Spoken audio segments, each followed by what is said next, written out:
반갑습니다. 저는 이제 비트코인과 블록체인의 저자 이병욱이라고 합니다. 반갑습니다. 오늘은 제목에도 있지만 주로 이제 기술 분야를 이제 말씀을 드릴 건데, 들어보시면 아시겠지만 블록체인이라는 게 이제 기술만 얘기해서는 이게 설명이 잘 안 됩니다. 시중에서도 많은 책을 읽어보셨을 텐데, 많은 사람이 그런 생각 하셨을 거예요. 이게 왜 전산학자가 쓴 책이 하나도 없을까? 그리고 또 보면 경제학자가 쓴 책도 거의 안 보여요. 이게 블록체인이라는 게 나온 게 거의 10년이 다 돼가는데, 시중에 나와 있는 책을 보면 왜 없을까라는 의문을 많이 가졌을 텐데, 오늘 이제 제 얘기를 들어보시면 저는 나름대로 답을 찾았어요. 그래서 그 답을 이제 전달해 드리는 게 오늘 시간인 것 같은데, 들어보시면 이게 왜 한쪽 측면만으로는 이제 설명이 안 되는지, 그래서 왜 수많은 오해를 일으키고 있는지를 이제 좀 아실 수 있을 것 같아요.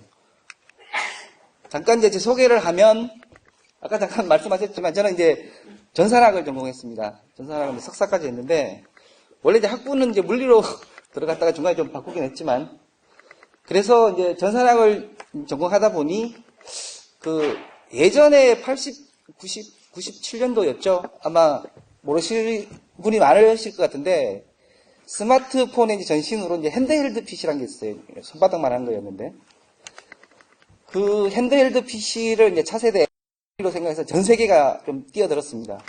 이 핸드헬드 PC의 큰 특징은 뭐였는가 하면, 이제 인스턴트 부팅. 당시만 해도 이제, 윈도우즈 하나 부팅하려면 한 5분씩 걸리니까. 그래서 이 핸드헬드 PC는 이제 하드디스크가 없어요. 다 램으로 돼 있어서. 그래서 전원이 나가면 데이터가 다 날아갑니다. 그래서 이제 보조 배터리로 이제 갔는데, 그래서 거기 사용할 이제 OS가 윈도우즈 NT를 이제 윈도우즈 CE로 바꿔서 약간 좀 컴팩트하게 만들었죠. 그 작업을 이제 마이크로소프트에서 이제 같이 해서 제가 1.0, 2.0을 같이 만들었어요. 그래서 제가 이제 LG전자에 원래 이제 입사해서 한 5년 있었는데, 사실 반은 이제 마이크로소프트에 있었고, 반은 이제 한국에 있었고, 그랬는데 결국 그 제품은 실패했어요. 실패한 이유가 뭐였는가 하면, 당시에 핸드헬드 PC의 가장 큰 특징이 이제 모바일로 통신하는 거였는데, 이게 이메일을 하나 받으면 이게 통신비가 한 3만 원씩 나와서 도저히 이제 쓸 수가 없을 정도였죠. 그래서 너무 좀 일찍 나왔던 거였고, 그래서 이제 그게 인연이 되다가 제가 이제 99년도에 보험넷이라는 걸 창업을 합니다. 보험넷은 당시 이제 제가 생각하기에 금융 쪽의 유통을 제가 좀 생각을 했었어요. 그때 당시 이제 보험 시장이 70조 정도 됐고, 지금은 한 120조 정도 된다, 연간. 근데 유통이 전부 다 이제 오프라인이다 보니, 이 온라인 하면 뭔가 이제 답이 나올 것 같아서, 한 7년 정도 이제 했었죠.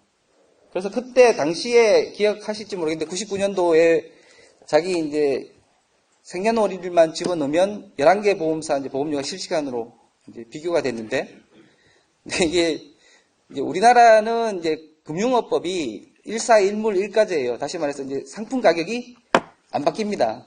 그런데 이제 인터넷의 기본은 가격이 인하가 돼야 되는데, 가격을 인하할 수가 없다 보니 다들 이제 보험료는 비교하시고, 이제 가입은 아시는 이제 설계사들 통해서 여전히 오프라인으로 드시고, 그래서 한 7년 정도를 하다가 이제 그 다음에 이제 보험사에 가서 마케팅 총괄을 하다 보니 이제 주로 상품을 만들게 되면서, 그때부터 이제 파생 상품을 주로 이제 좀 이용한 저축보험 위주로 이제 좀 만들게 됐죠.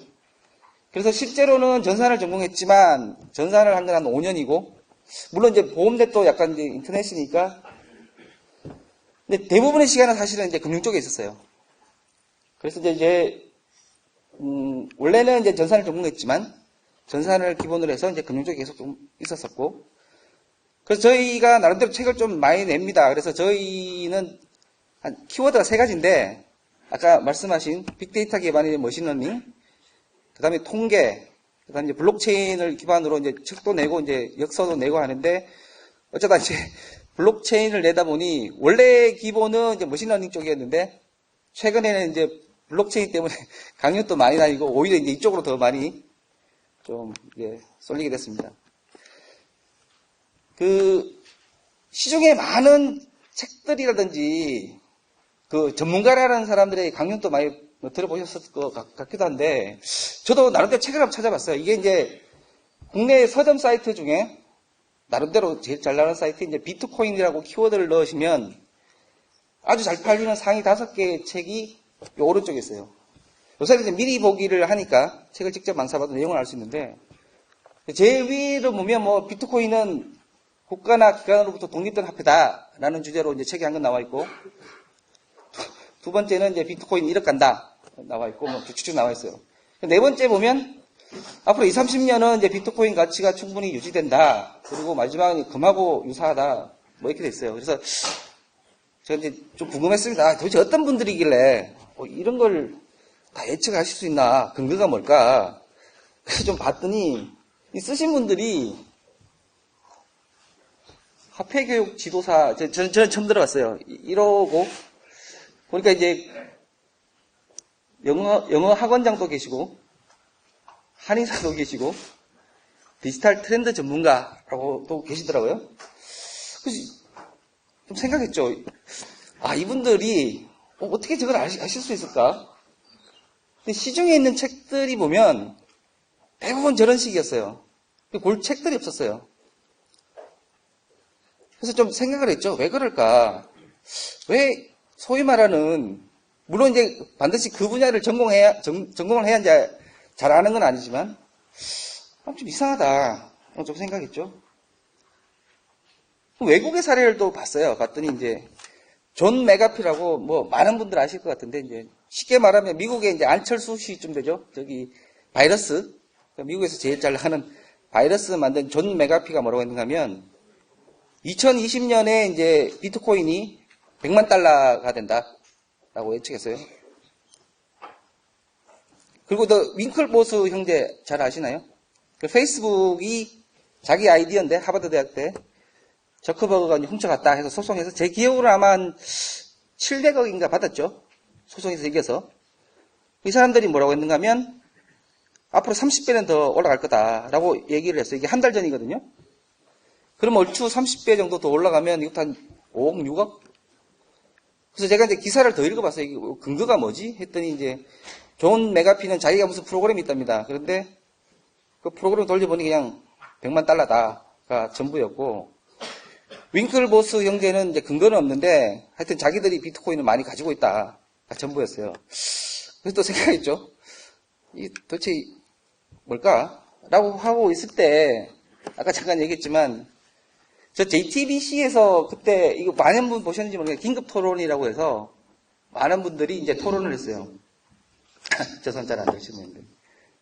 제 기억으로 아마 이제 유시민 작가가 먼저 중앙일보였나요? 거기에 글을 하나 썼죠. 이게 무슨 희대의 사기극이고 블록체인이 어쩌고저쩌고 쓰니까 아마 정재성 카이스트 교수인데 이게 아마 페이스북에 글을 올렸던 걸로 저는 기억하는데, 아니 뭐 기술도 모르는 사람이 블록체인 기술도 모르는 사람이 뭐 그렇게 썼냐 라고 페이스북에 쓰니까 JTBC에서 그럼 두 분이 나와서 한번 토론을 해봐라 라고 만들어진 자리였어요.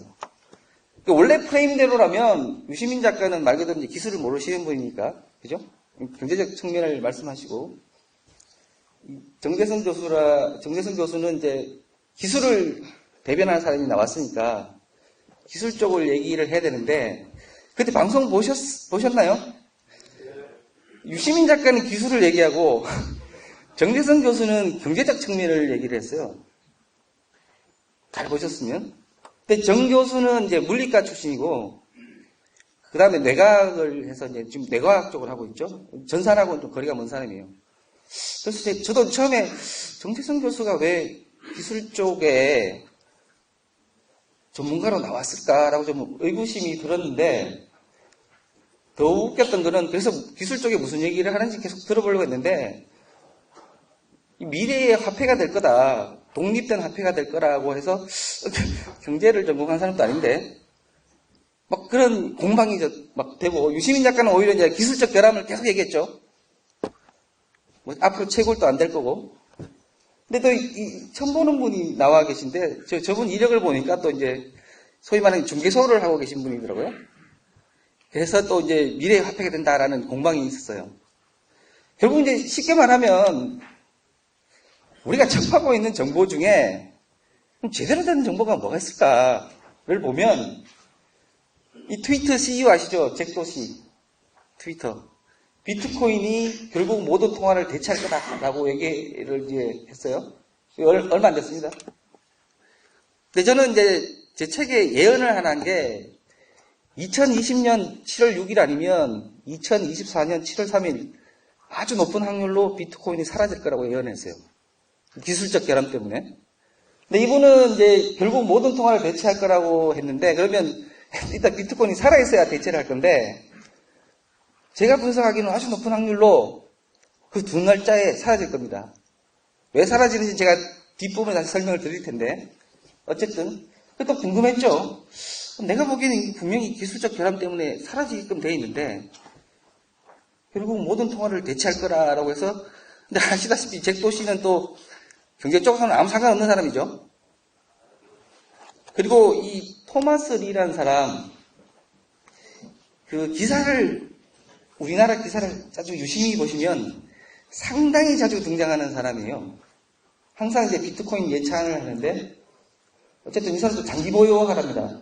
그리고 여기 보면 뭐 금을 버리고 비트코인을 사야 된다고 그러고 여기도 페이팔 공동 창업자 피터 틸도 가장 금에 가까운 존재가 될 거다. 비트코인.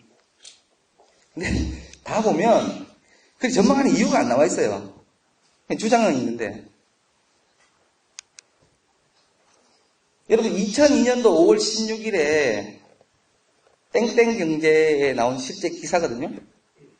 그때 뭐라고 나왔는가 하면 빌 게이츠가 자기가 컴퓨터를 안 벌었으면 이걸로 떼돈 벌었을 거다.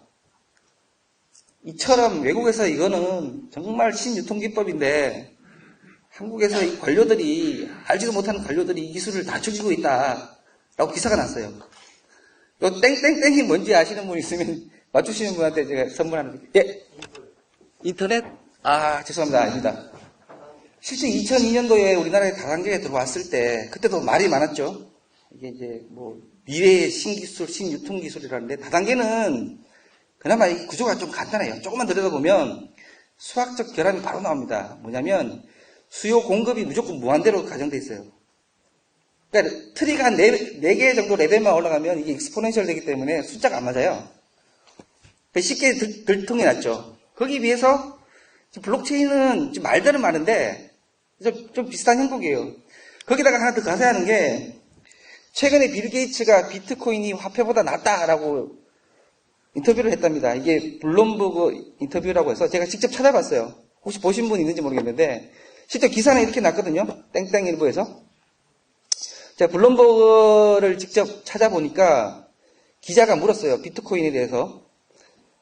근데 빌 게이츠는 비트코인에 대해서 대답하지 않고 디지털 화폐에 대해서 뭐라고 대답하는가 하면 오프라인보다는 편하지 않겠느냐. 그리고 앞으로 디지털화 되지 않겠느냐라고 대답을 했어요. 비트코인에 대해서 대답한 게 아니라. 근데 실제로 우리나라 대부분의 언론에 비트코인이 화폐보다 낫다라고 빌 게이츠가 얘기했다고 나왔는데 그 이유가 뭐냐면 미국에서 어떤 매체가 그렇게 썼어요. 그렇게 그대로 받았었어요. 결국 이제 요지는 지금까지 보셨던 거는 다 잊어버리세요. 지금까지 들으셨던 거하고 아주 다른 게 좀 어떻게 보면 좀 쇼킹할 정도로 많이 전달해 드릴 거예요. 그러면 이제 정보가 이제 서로 컨플릭트가 일어날 거지 않습니까? 그러니까 적어도 오늘은 이 시간에는 제 말이 맞다라고 가정하고 한번 들어보시고 그 다음에 지금까지 들으셨던 거 주장이 근거와 같이 주장된 건지 주장만 있던 거였는지를 한번 좀 검증해 보셨으면 좋겠어요. 그래서 뭐 언론은 무슨 죄가 있겠습니까? 어쨌든 그것도 좀 믿을 만한 데서 나온 거라서 그죠? 제가 이제 저희가 사전 질문을 미리 받아봤거든요. 엑셀 파일을 받아봤는데 분석을 해봤어요. 이제 어디에 궁금해 계시는지. 그리고 일단은 뭐 제목은 엔지니어를 위한 블록체인인데 실제로는 이제 뭐 그 기술 쪽 말고도 좀 관심이 많으셔가지고 다양한 질문을 주셨어요. 근데 뭐 아시다시피 블록체인을 설명한다는 건 쉬운 것도 아닌데다가 여러 측면을 다 얘기한다는 건 거의 불가능해서 그래도 기술 쪽에 좀 포커스 되지만 다른 쪽도 같이 좀 하려고 하다 보니까 우선 가장 관심이 있으신 부분은 역시 이 돈하고 관계된 문제, 이게 왜 돈이 됐느냐, 앞으로 어떻게 될 거냐, 라는 질문이 제일 많으셨고요. 기술에 대한 질문은 오히려 한 13%? 대부분 그 다음은 뭐였는가 하면 이제 이런 거죠. 본인은 HR에 근무하시는 분인데 HR에 쓸 수 있는 블록체인은 뭐가 있나요? 혹은 본인은 이제 병원에 근무하시는데 병원에 쓸 수 있는 블록체인은 뭐가 있나요? 그러니까 대부분 이제 실사례를 들어보신 적이 없잖아요. 말은 많은데 이게 뭐 있은지 없으니까 그걸 알고 싶어 하시고. 그래서 제가 좀 생각을 해봤어요. 어차피 지금 2시간, 3시간을 설명드린다고 다 아실 수도 없고, 그럼 제가 설명드린 걸 기초로 해서 어차피 또 다른 책을 보시든가, 그죠?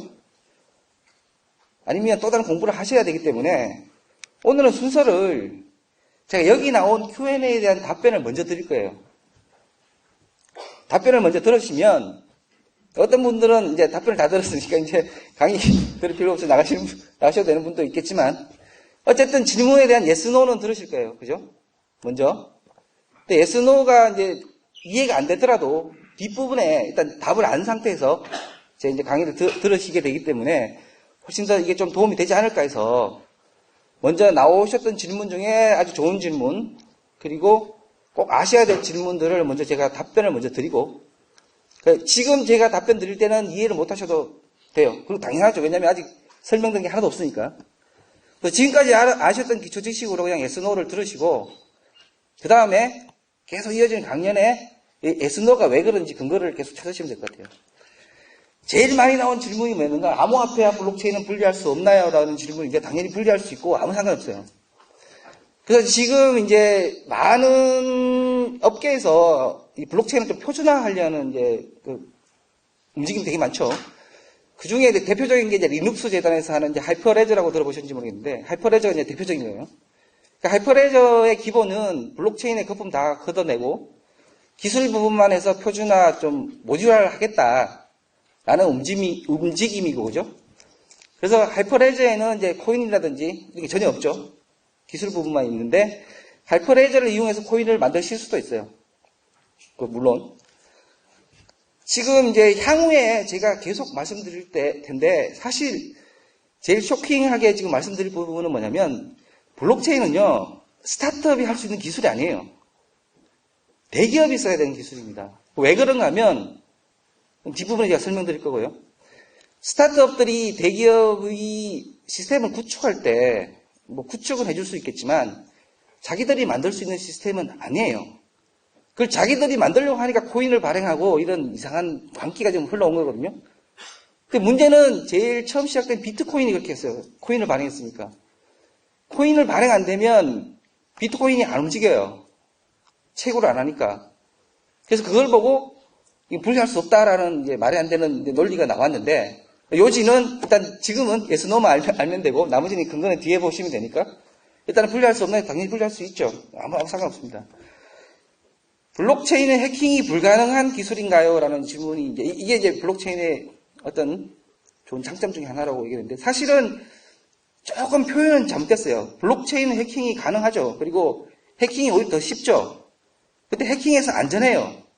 그 이유는 뭐냐면 해킹하는 이유는 어떤 시스템 해킹함으로써 그 자원을 획득하려고 하는 거잖아요.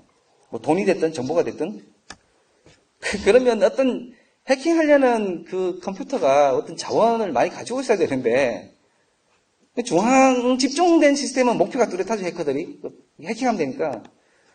블록체인은 노드가 한 1000만 개, 1500만 개 정도 되는데 그걸 각각을 해킹해봐야 얻을 수 있는 게 없어요. 그리고 해킹할 필요도 없는 게 자기가 노드로 참여하면 똑같은 정보를 어차피 카피하고 있기 때문에 굳이 해킹할 필요도 없고 따라서 해킹이 안전한 이유는 블록체인의 특성상 분산되어 있기 때문에 해킹해봤자 얻을 수 있는 게 없어요.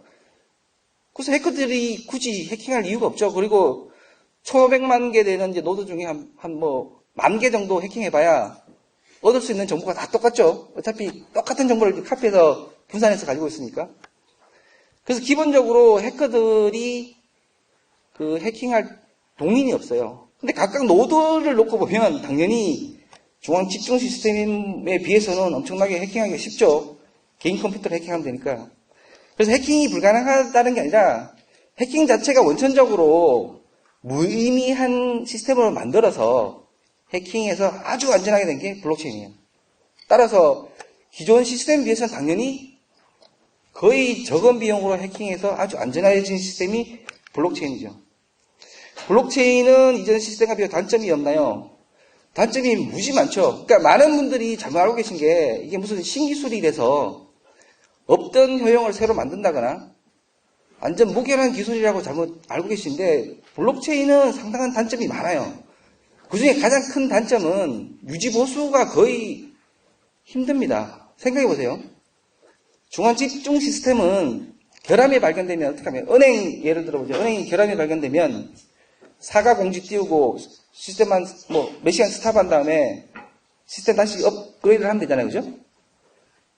근데 블록체인처럼 탈중앙화 시스템은 코어 클라이언트를 쓰는 사람이 모든 소프트웨어를 다 바꿔야만 변경이 돼요. 그 중에 일부라도 업그레이드를 안 하면 서로 다른 규칙으로 블록체인을 만들게 됩니다. 그래서 들어보셨는지 모르겠는데 소프트 포크, 하드 포크라는 게 생기는 이유가 그 많은 사람들이 일괄적으로 업그레이드를 할 수가 없잖아요. 그래서 기본적으로 탈중앙화 시스템은 메인터넌스가 골치예요. 비트코인은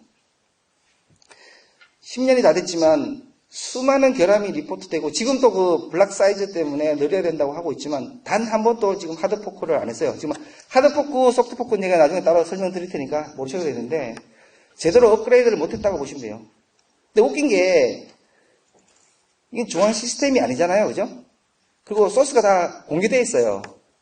그래서 코어 클라이언트 사용하는 사람 일부 집단이 자기 임의대로 소프트웨어를 바꾼 다음에 그 집단만 따로 쓰게 되면 완전히 새로운 다른 시스템이 하나 파생돼요. 그게 비트코인 골드, 비트코인 캐시라는 거 들어보셨는지 모르겠는데 떨어져 나갔어요. 막을 수 있는 방법이 없어요. 여기 있는 분들 제가 선동해서 코어 클라이언트 나눠드리고 오늘 이제 비트코인 접속하시잖아요. 그럼 새로 하드포크 할 수 있어요. 근데 공식적으로는 비트코인은 단 한 번도 하드포크를 한 적이 없는데 실제로는 언제든지 할 수 있죠. 그래서 실제로 떨어져 나왔고 그래서 비트코인 골드랑 비트코인 캐시는 하드포크 된 거지만 공식적인 하드포크는 아니에요. 그래서 보통 유저 액티베이티드 하드포크 이런 말도 나오고 이러는데 어쨌든 블록체인의 메인터넌스를 어떻게 하느냐 그 다음에 업그레이드를 어떻게 하느냐는 거는 상당히 중요한 문제입니다. 이더리움 같은 경우는 그냥 그런 거 신경 안 쓰죠. 그냥 무조건 막 하드포크를 계속 하죠.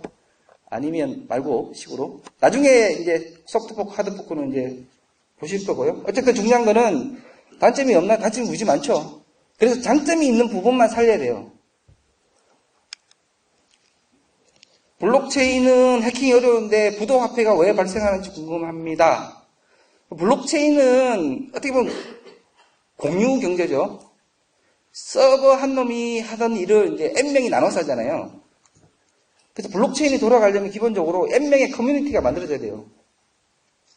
근데 N명의 커뮤니티가 만들어지면 N명이 전기세도 내야 되고 자기 컴퓨터 부품도 사야 되는데 돈이 들잖아요. 그죠? 그러면 그 동인이 있어야 돼요. 그렇게 해야 되는. 그게 사라지는 순간 그 커뮤니티가 사라지는 순간 어떻게 돼요? 이게 돌아가지는 않아요. 블록체인이. 언제든지 부도화폐가 발생할 수 있고 언제든지 블록체인은 스탑할 수 있어요. 제가 그래서 비트코인 또 아주 높은 확률로 2020년 7월 6일 아니면 2024년 7월 3일이라고 말씀드렸던 게 어떤 결정적인 모멘텀으로 소위 말하는 채굴을 안 하는 순간 이게 안 돌아가요. 커뮤니티가 사라지죠. 채굴을 하면 돈이 남아야 채굴을 할 텐데 돈이 안 남으면 채굴을 안 할 거잖아요. 그죠?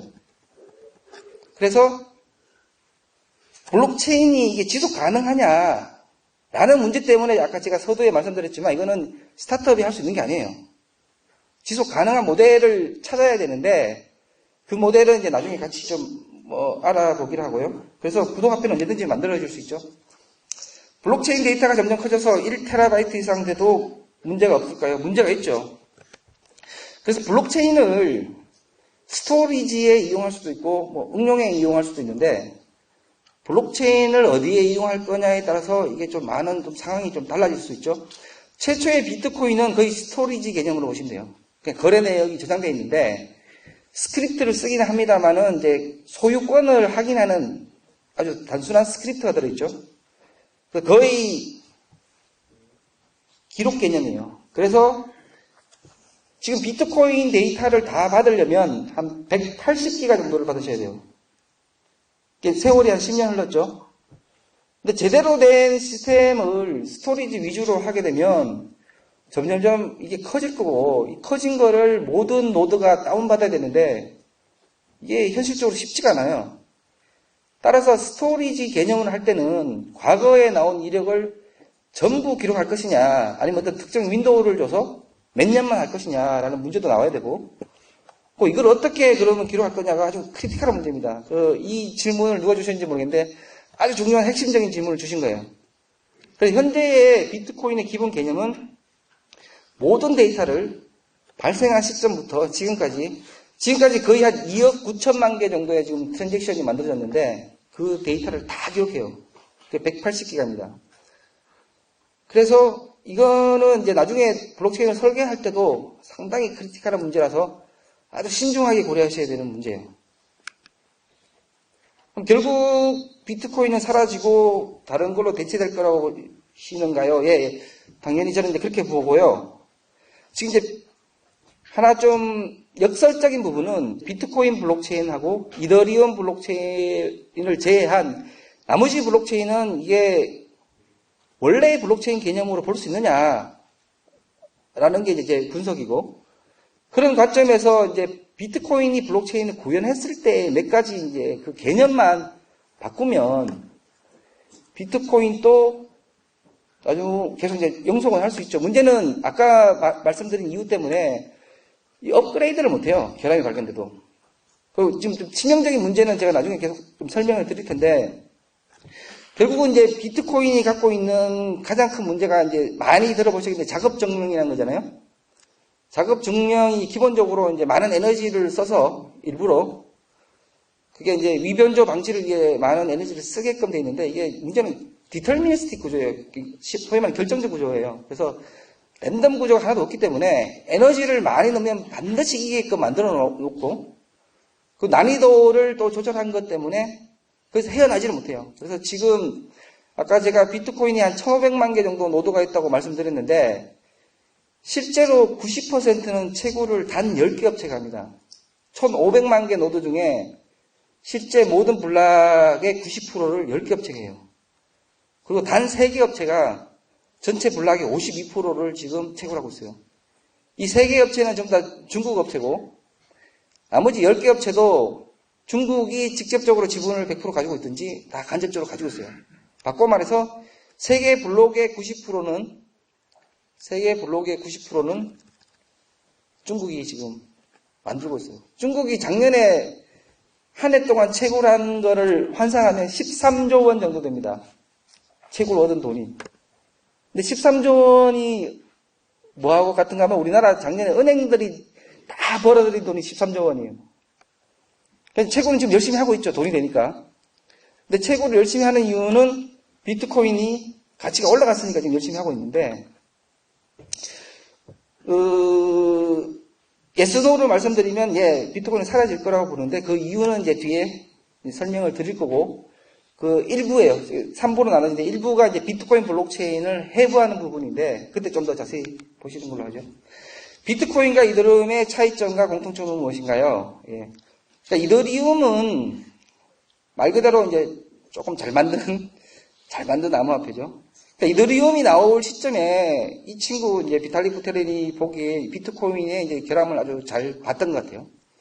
그래서 우선은 그 이더리움 이전하고 이더리움 이후를 보통 나누는데, 그래서 많은 분들이 이제 블록체인 1.0인 2.0인 하는데, 가장 큰 차이는 비트코인은 아까 말씀드린 거의 기록이에요. 기록 이외에는 이제 할 수 있는 게 별로 없어요. 거래 내역이지만, 소위 말하는 스마트 컨트랙트라고 해서 이더리움의 가장 큰 차이는 이제 소위 말하는 스크립트를 이용한 실행이죠. 기록이 아니라. 근데 실제로 뭘 실행하느냐는 이제 정하기 나름인데, 실제로 이더리움이 이제 개발한 건 솔리더티라는 보편적인 스크립트를 이용해서 실행으로 만들었지만, 실제로 이더리움이 지금 하고 있는 기록이에요. 똑같이 거래만 기록하고 있지만, 거래 기록하는 방식이 스크립트를 쓰는 게 아니라 그걸 컴파일한 실행 코드가 들어있고, 그래서 버추얼 머신이 그걸 실행하게끔만 되어 있는데, 실제 용도는 제가 보기엔 별 차이 없어요. 둘 다 그냥 암호화폐 그 거래 내용만 기록하고 있고. 다만, 많은 분들이 여기 블록체인을 개발해봤다고 이제 좀 하시는 분들은 아마 현업에서 이더리움 플랫폼을 가지고 와서 거기 솔리더티 아마 프로그램 하는 건 해보셨을 거예요. 그러면 이더리움이 가지고 있는 그 채굴 방식, 그리고 뭐 그 방식을 따라서 어떤 네트워크가 형성되면 돌아가겠죠. 대신에 하신 건 뭐냐면 그 스크립트를 그냥 만드신 거예요. 이게 블록체인하고는 상관없죠. 그 특정 플랫폼에 어떤 프로그램을 만들어 보신 건데, 어쨌든 비트코인이 기록 위주이던 거를 제너럴 퍼포스 머신으로 만들어준 게 이더리움이죠. 그러니까 차이는 상당히 크죠. 근데 그것보다도 제가 보기에 좀 더 큰 차이는 뭐였는가 하면, 제가 좀 전에 이제 비트코인의 작업 증명이 디터미니스틱이라서 에너지를 무한정 투입하면 무조건 이기게끔 비례적으로 돼 있어서 문제라고 말씀드렸는데, 사실 이더리움은 똑같은 작업 증명 방식 하지만 얘는 랜덤리스가 들어있어요. 그러니까 쉽게 설명을 드리면, 비트코인은 블록을 만드는 난이도가 모든 블록이 동일합니다. 똑같은 문제를 풀어야 돼요. 근데 이더리움은 문제가 달라요. 운 좋으면 쉬운 문제 받을 수가 있어요.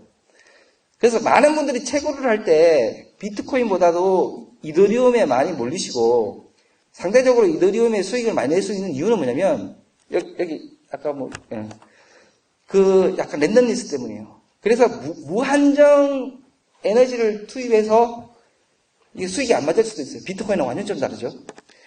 그렇지만 그것도 좀 이제 아직 성이 안 찼는지 뭐 또 새로운 방식으로 하겠다고 좀 캐서퍼라고 뭐 이름을 지었는데, 뭐 지분 증명 방식으로 하겠다고 지금 이제 연구를 해서 발표할 거다라고 얘기는 했는데 아직은 안 나와 있죠.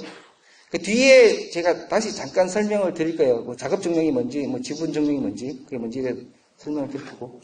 그래서 차이점과 공통점은 뭐냐면, 기본 블록체인이 갖고 있는 그 개념을 그대로 다 가지고 왔습니다. 그대로라는 말은 뭐냐면, 비트코인하고 이더리움은 그대로 공공성이에요. 완전 익명성이 있는 P2P에서 돌아가는 시스템이고, 그 이후에 나온 것들은 어떤 가정을 합니다.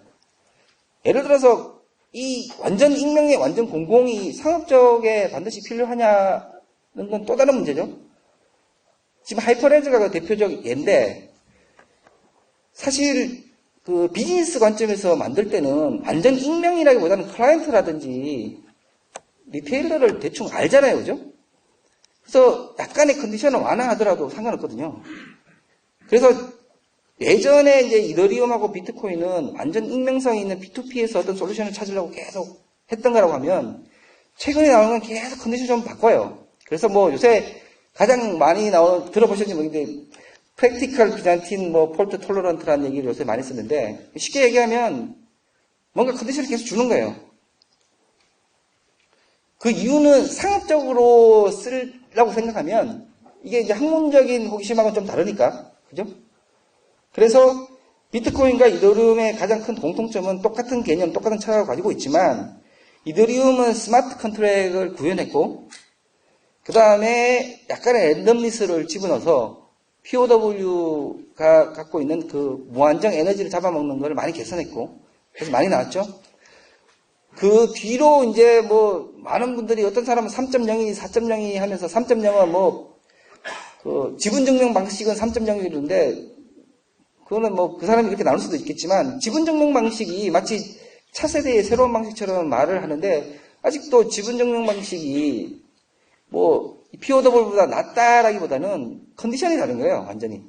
제가 보기에는 특히 새로 나온 뭐 DPoS나 아니면 하이퍼레즈도 어느 정도 보면, 저는 이게 점점 클라우드지 이게 왜 블록체인이냐라는 좀 생각을 하게 되는데, 최근에는 이제 클라우드 블록체인이라는 단어까지 또 나오고 있어요.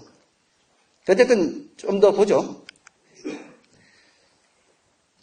플랫폼을 개발해서 툴이나 SDK도 같이 소개 바랍니다. 실제로 지금 가장 많이 쓰시는 건 아마 그 이더리움 플랫폼을 가지고 가장 많이 하실 것 같고요. 거기서 약간 변형된 EOS라든지 요새 뭐 코스모스라든지 뭐 이렇게 다 나옵니다. 막 나와서 그 플랫폼을 이제 많이 나와 있는데, 그 플랫폼을 쓴다는 얘기는 제가 이제 제일 마지막 시간에 그 블록체인을 구성한 6개 컴포넌트를 따로 설명을 드릴 텐데, 그 6개 컴포넌트를 나름대로 정의하실 수는 없어요. 그죠?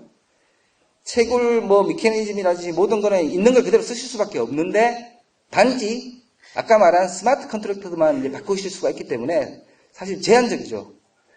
그리고 뭐 제한적으로 현업에 쓰시려고 하면 현재 있는 메커니즘 중에 뭐가 제일 난지를 보시면 되는 거고, 그리고 비즈니스 측면에서는 조금만 더 기다리시면 지금 그 하이퍼레저도 컴포저까지 만들어서 곧 이제 릴리즈 하겠다고 지금 하고 있는데, 그 하이퍼레저의 목적 자체가 어떤 플러그 앤 플레이가 될 수 있는 그 좀 간편한 블록체인 플랫폼을 주겠다라고 하는 거니까 앞으로는 좀 이런 SDK나 툴들이 좀 다양하게 좀 많이 나올 것 같아요. 그래서 이제 하면 되는데, 한계는 제가 말씀드렸지만 이 모든 거는 다 그 컨트랙을 어떻게 하는 그 응용에 달려 있는 거고, 그 진정한 이제 블록체인이라든지 그 현업에 맞게끔 할 수 있는 여지는 거의 없다는 거.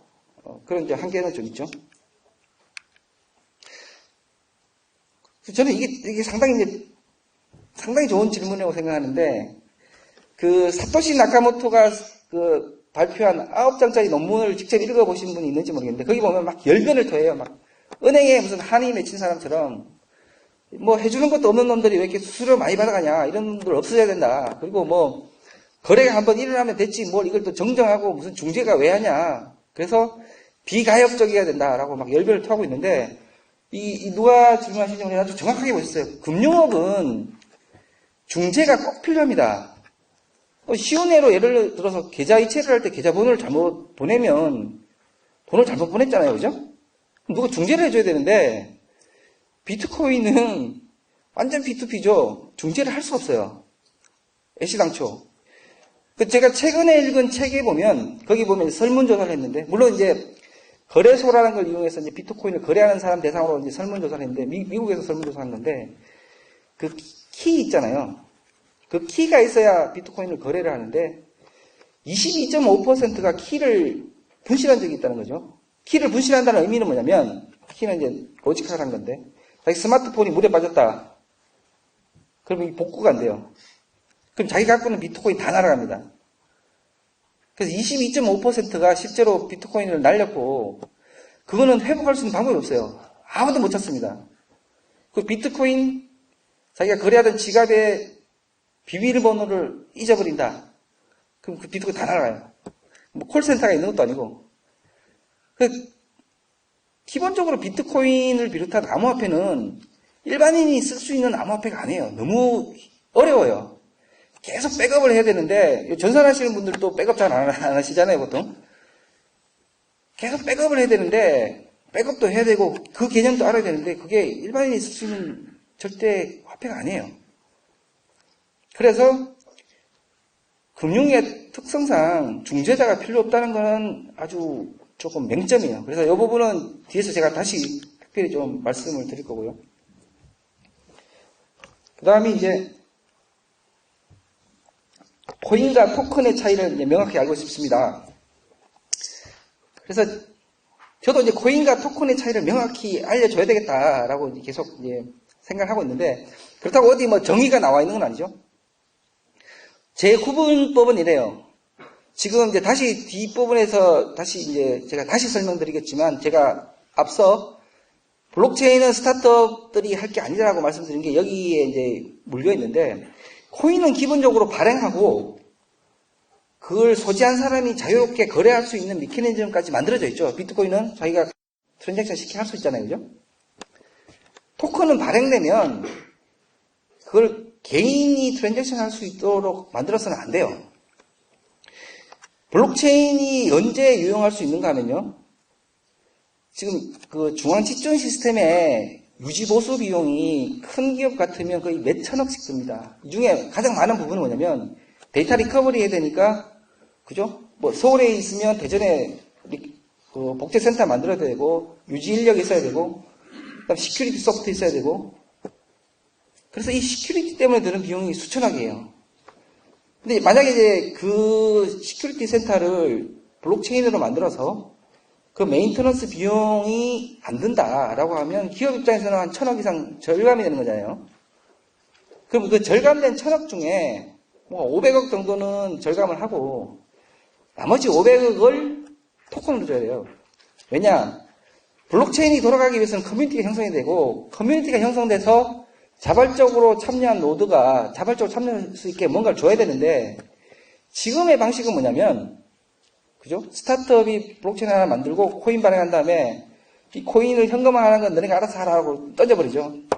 그래서 이게 소위 말하는 이제 중개소에서 막 팔려서 형성이 되는데, 문제는 자기 기업의 일을 하는데 왜 쓸데없이 일반인들이 주머니에서 나온 돈으로 이게 돌아가고 있냐는 거예요. 그래서 대기업이 메인터넌스 비용이 예를 들면 뭐 5천억씩 드는데 블록체인으로 만들어서 이 5천억이 절감이 됐다.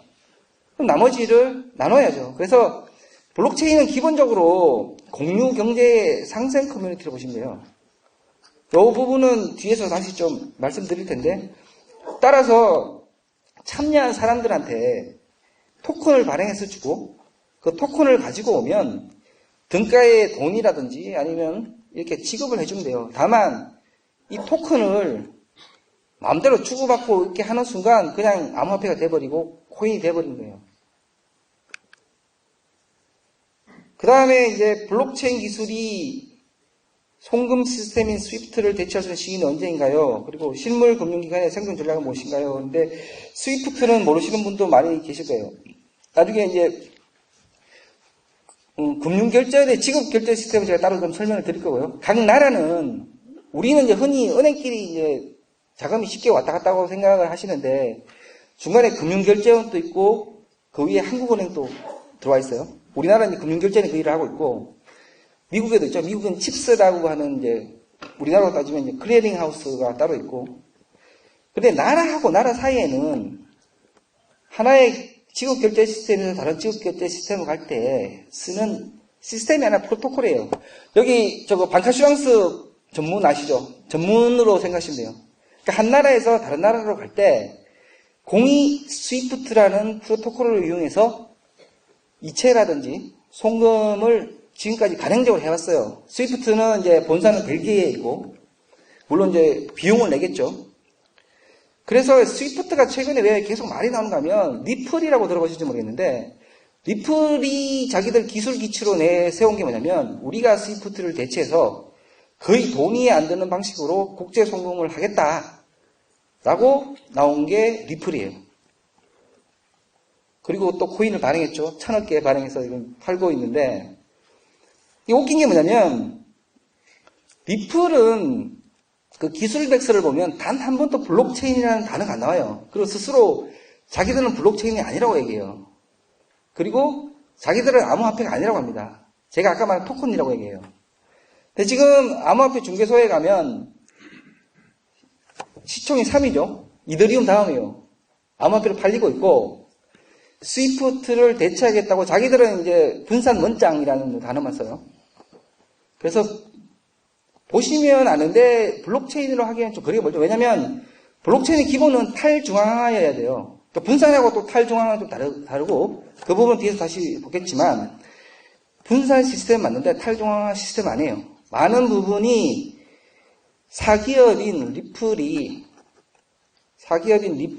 관장해서 하고 있고, 소위 말하는 합의에도 자기들이 직접 관여를 하고 있어요. 그런데 이제 여기가 기술적으로 포지션하기 위해서 우리가 스위프트를 대체할 거다라고 해서 많은 사람들이 야 이거 뭐 미래에 이게 될 거라는 건데, 제 의문은 스위프트를 대체하면 좋죠. 뭐든지 대체해서 더 낮은 가격으로 하면 상관없는데, 문제는 그게 반드시 블록체인이어야 될 이유는 저는 잘 모르겠고, 그게 이제 리플일지는 잘 모르겠지만, 어쨌든 많은 업체들이 지급 결제와 관련돼서 뭔가 새로운 환상을 주면서, 특히 리플이 제일 많이 쓰고 있는 게 앞으로 스위프트를 대체해서 가격을 많이 내리겠다. 그리고 이 스위프트를 대체한 시스템을 사용하려면 자기들 코인을 이용해야 된다라고 해서 지금 좀 부스팅을 하고 있죠. 대체할 수도 있겠지만, 저는 이게 뭐 반드시 대체할 당이라든지 혹은 반드시 일어나는 일이라고는 이제 생각이 안 되는데, 물론 이제 더 낮은 비용으로 만들면 할 수는 있겠지만, 어쨌든 관행적으로 지금까지 수십 년 동안 스위프트를 써오던 은행들이, 은행별로 스위프트 코드라는 게 있어요. 코드로 서로 왔다 갔다 하는데, 그거는 이제 어떤 기술적인 측면보다는 자기들의 다른 측면이 좀 더 있을 수 있겠죠.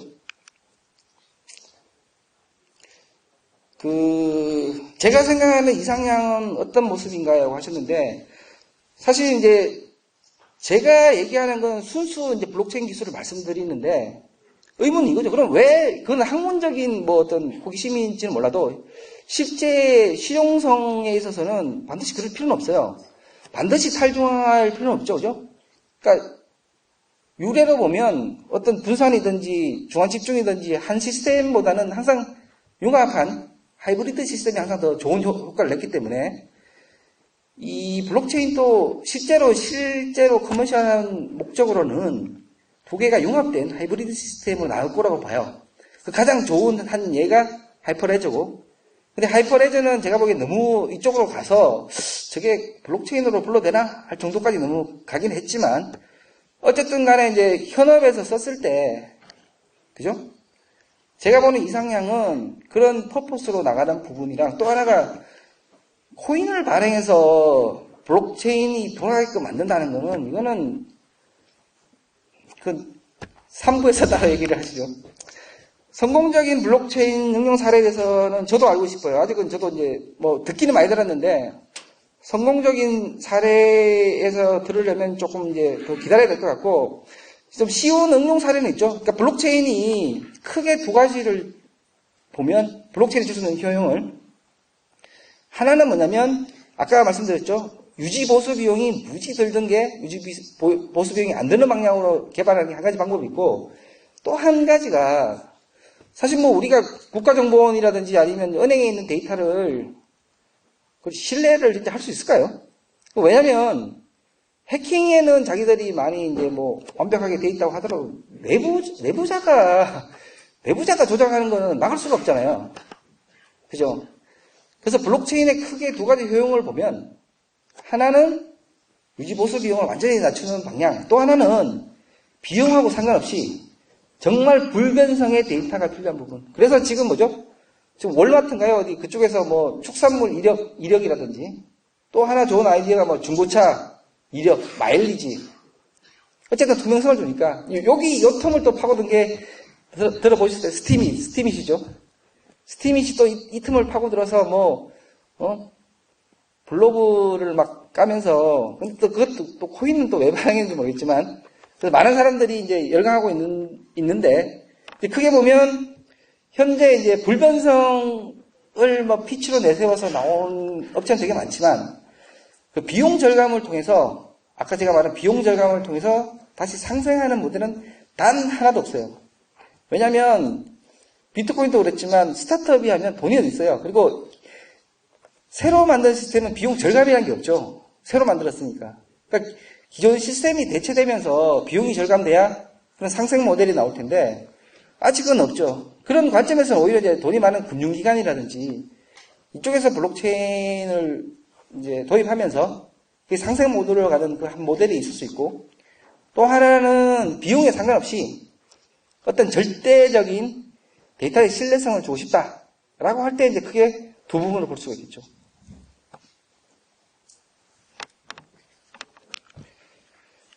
그 다음에 제가 이게 정말 좋은 질문 같아요. 비용이 얼마나 들까요? 근데 많은 사람들이 그냥 막 바꿔요. 블록체인자만 들어가면 무조건 되니까. 근데 실제로 블록체인을 했을 때 더 얻게 되는 이 비교표를 만들어야 되잖아요. 이게 중앙 집중 시스템을 만들었을 때랑 하이브리드로 할 때랑 아니면 블록체인을 할 때랑. 근데 보통은 비교 안 하죠. 그냥 무조건 블록체인을 만들어서. 지금 또 보면 이제 제가 한 번씩 메일을 받아요. 메일을 받는데 자기들이 이제 블록체인 백서를 막 보내줘요. 보내주고 이제 저자님 좀 의견해 주십시오라고 보면 백서의 90%는 코인을 몇 개 발행할 건지, 코인을 발행하는 이유가 뭔지가 있고, 기술적인 블록체인 부분은 단 하나도 없어요. 그러니까 블록체인이 아까 말했지만 단점이 되게 많기 때문에 블록체인의 절대 효용이 있는 부분이 맞는지를 먼저 봐서 먼저 비용 검토부터 해야 되는데, 대부분 비용 검토를 안 하고 그냥 막 만들어요.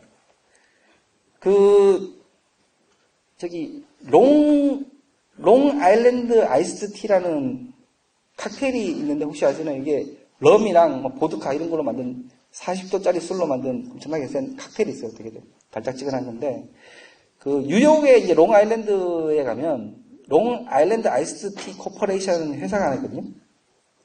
이 회사가 이제 하는 거는 이제 뭐 레모네이드 만들고 뭐 차 만드는 회사에 말 그대로. 이 회사가 어느 날 아무 이유 없이 회사 이름을 롱 블록체인 코퍼레이션을 바꿔요. 바꾼 다음 날 주가가 3배 됩니다. 나스닥에서.